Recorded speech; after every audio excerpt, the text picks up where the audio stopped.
Hey there, it's Harry from stand-bys. Today I'm in beautiful Lodi in Northern California, acting as a mentor and coach to a number of backyard teams. And we're going to be going around and talking to the teams, helping them get started in their journey for barbecue, offering them advice to get to any sticky points that they might have.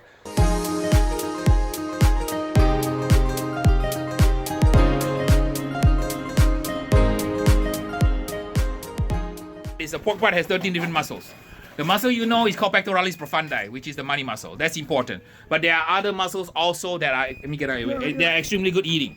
And if you when you guys play it later, if I'm around, I'll show you guys all the different muscles. So like for example, like that team Gary over there, right? He's a rookie. He completely destroyed his money muscle. So he's got no money muscle to serve. All right, looking good. All right. Now, very importantly, a tip I always tell people is make sure it cools down. Number one mistake beginner teams make is that they put this away. You can't do that. You have to wait up to maybe an hour and a half. A lot of time people don't realize that you have to get it down to 170 degrees. That's the temperature by which you need to put it away, because if you don't, the residual heat will cook the meat. Kind of make sense? You will overcook it. So people cook their meat perfectly and they put it away. By the turn-in, it's mush. That's because they did not account for the residual heating. This is the time you use your thermopan. Measuring temperature going down. You use less of the thermopan going up. You're relying 90% on that probe. But for going down, there is no shortcut. You need a thermometer. So when you want to put it in there, as soon as it starts dropping? You must put it in only when the core temperature is 170. Any higher is going to overcook. Trust me, I cook a lot of pork, right? So you leave it here till 170? 170 on the counter. Okay. Yeah. Now you have a trailer, so it's going to cool down a lot slower. So one question I always get asked by teams is, do you turn in all the muscles in the money muscle, in the pork butt? The answer is no. You know why? Because you're taking a risk. Kind of make sense? Some judges rate you based on the lowest scoring entry. Some judges will say that if your slice is a 9, but your what do you call shredded is a 6, right? Okay. They tend to give you the average. Kind of make sense? They will not give you a 9. So when you taste your meat, whatever is the best, put it in a box. Whatever is not a 9, don't put it in a box. Okay, now that's a 3-hour argument, what I just told you. Oh, yeah. But I can tell you from having won so many contests, that's what I do. If it's not a 9, it does not go in the box. That is a very, very powerful tip.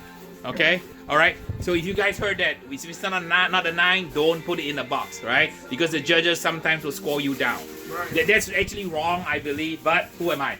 I'm just a lowly cook. My life is dictated by the people in the judging tent. That's right. And some of them don't even know how to cook. Oops, did I just say that? Oops. Okay, blooper. I shouldn't say that. For the tender bits, right? Yeah. So when you pull pork, close your eyes and feel the tender bits. Right? Yeah. Whatever is hard, don't serve in the box. So keep it here. Yeah, pick the best pieces here. Go by feel. Right? If the bark is hard, don't put the bark. Be very selective. If there's any fat in the thing, don't put the fat in the box. Okay, yeah, that looks like an excellent good piece, right? You feel it, pull it. Yeah, so now you're pulling the bits of the overcooked money muscle. So you're salvaging what we call the tubes within the money muscle. So this is pretty good eating. So you can find the pieces. Yeah, that's a good piece. Should I get rid of that? That's okay. That's okay. Put it in there. Because when you sauce it, you can't tell. After you put the sauce on, it's all brown. So that's the way to disguise it, make it work. Right, that's good. There's some good pieces right there. Yeah, that's a good piece right there. Yeah, okay, that's good. That's good. Put it in there. Oh, there you go. Good eating. You're good. Okay, good. Seems a little dry. There. That's okay. That's okay. Tough. It's okay. Taste it. Get your part. Yeah. Eat it. I don't think it's dry. No. Okay. All right. Okay, and then any good bark you can have. Any bark that's soft you can put in. Or the bark is just too hard. Overdone, right? Any bark you can. Let me see here. Right here. I think I have a pretty good piece right here. What do you think about that? Taste it. Cut a piece yourself. 6 pieces of bark. We're gonna put bark in it. If you want, it's okay. Yeah. It's hard. It's pretty good. Okay, all right. Save some bark in there. You want to check this one too? Yeah, we'll check that one. Yeah. Well, that one's for some. Okay, so now you can get some more muscles here. Okay, so let me show you the scapula. Scapula is right here. So pull the muscle underneath here, the horn. Here, lift it up. Okay, stick your finger in here like this. Yeah, pull out that muscle, scapula muscle. The whole thing. Oh, right there. Yeah. Okay. Yeah. Okay. Oh, careful. Okay. Yeah. Okay. Make sure put it there. Yeah. Okay. Then use this piece also. This piece here. This is the horn scapula. Yeah. Okay. It's a 2-piece. Just this piece, just this piece. Just Just this piece, just Yeah. this piece. Okay, cool. Okay, now you can shred those, okay? Those are Okay. really good eating. Found it. Yeah, how are you? Good. It stopped raining now. got a little of Okay, our, yeah, that's that's fine. our That's fine. injection. Yeah, that's okay. It's okay. That's okay. Once you put the sauce on, you can tell. Okay. Yeah, we went. Right. So then while you look for some soft bark, see.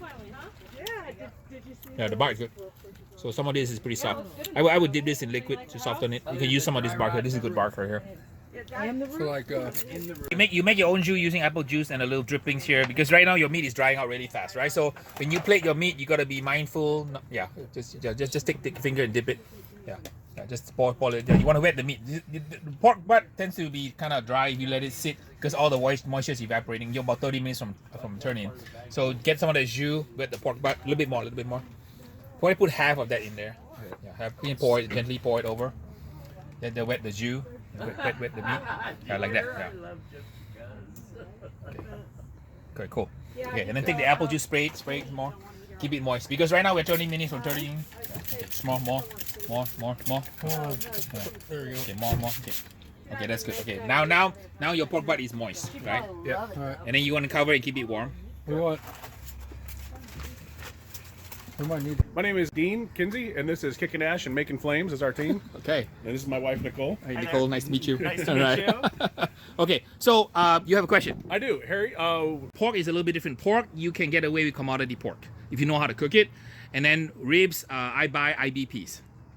Because you need big ribs. Big ribs come from big hogs. so what IBPs? IBPs are seaboard. Okay. So there's basically 40,000 pork producers in America. They roll up into 10 packing houses. IBP and seaboard slaughter their hogs at a higher weight class. Make sense? Okay. So when you have a bigger hog, you have a bigger butt, you have a bigger rib. Okay. So buy seaboard because the ribs are usually what we call 4.5 down, means 4.5 pounds. And then you can trim it to a St. Louis. And that results in a bigger rib, in my opinion, more impressive and easier and more forgiving.